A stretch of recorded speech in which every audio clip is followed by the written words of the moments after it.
triathlon out at any point in time during class, at any point in time. So put it away. It really frustrates me when I hear buzzing and all that kind of stuff. Okay. All right. Imagine yourself at 90 years old. What does your life look like? In 2011, Triathlon Life magazine posted an interview with John C. Carter, the first 90-year-old to complete a sprint triathlon. As college students, it's important to get healthy and stay active now so that we can live to be 90 and be as awesome as John C. Carter when we're 90. So for myself, I was a part of a triathlon club called Rock Steady for 2 years in high school, and I competed in multiple triathlons. I'm also close with other people who are really into the sport. For instance, my brother recently completed a half Ironman in Victoria, Canada, and one of my good friends, Tara, who is also on the tri team, is a run coach here for the tri team. So this is me doing some triathlons. I think that was back freshman year, so a little bit of a throwback. Okay, so today I'm going to talk to you about how to do a triathlon, and I'm going to break it down into 3 steps: the swim, the bike, and the run. So step number 1. The swim for a sprint triathlon is generally about half a mile, and before you can get in the water, you have to put on your wetsuit, which helps with flotation and warmth. And I would argue that this is probably the hardest part of the whole triathlon because you have to just pull it on and it's super tight. And I would compare it to if you're a girl, putting on your sports bra after getting it washed, or you're wet. It's really hard. And then it comes up, and the start of the race happens, where everyone is sort of just hanging out, and it looks really calm. It looks like that, and people are getting into position, and then quickly the race starts, and chaos breaks loose, and it looks a little something like that.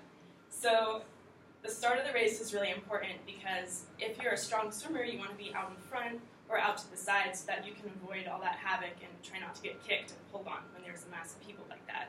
So start of the race, very important. The next most important thing is that when you're swimming during the triathlon, you don't want to go way off course because that adds a lot of distance and time to your race. So the way you deal with that is through sighting. And actually, Gary Hall Sr., who is a 3-time Olympic swimmer, wrote this article called Top 5 Mistakes Triathletes Make in the Swim. And his number 1 mistake is that people don't sight very well.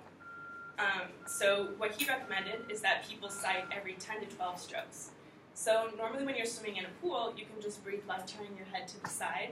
But sighting is a little different. It looks like this, where you actually follow your arm and you look forward while you're making your stroke so that you don't have to interrupt your swim sequence.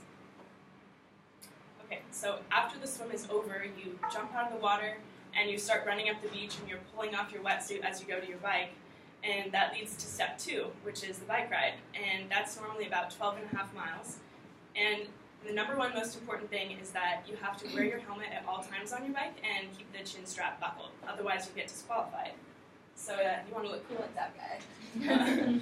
And that was posted by the Most Common Rules Violations by USA Triathlon and updated in 2017. So it's really important that you make sure you do that. Otherwise, the rest of your race is kind of void after that. And the next step is that the fastest way to get into the bike is that you have your shoes already attached to your bike. So when you're coming out of that transition zone, you start running, and you sort of jump on the bike as you're going, and that eliminates a lot of time.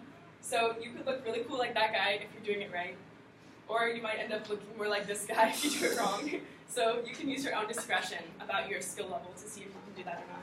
I'm not very good at that, so I don't. And the last thing is that another rule, you have to be 3 bike lengths away from the person in front of you during the ride because they don't want you to be able to draft. So if you have any biking experience, you might know that if you bike right behind another person, it creates this nice little air pocket. So you don't have as much air resistance. And it's super nice, so of course it's illegal during a triathlon. And then after the bike, you come running in and you transition to the 3rd step, which is the run. And one of the most important things is that on the bike, you want to eat a little bit of food and drink water so that when you get to this point, you don't get leg cramps. Another really important thing to do is pace and breathe, because once you've gone through all of this, you don't want to get there and then not be able to run. So you want to look more like these ladies here, who are very strong and clearly going out very well in their last section of the race, and not like this guy who has a leg cramp. the try is over, you have this great sense of satisfaction because you were able to accomplish something. Even if you swam a little bit off course because you weren't sighting correctly, or you messed up your transition, or you got a leg cramp in the end, if you finish, that's still accomplishing a great goal.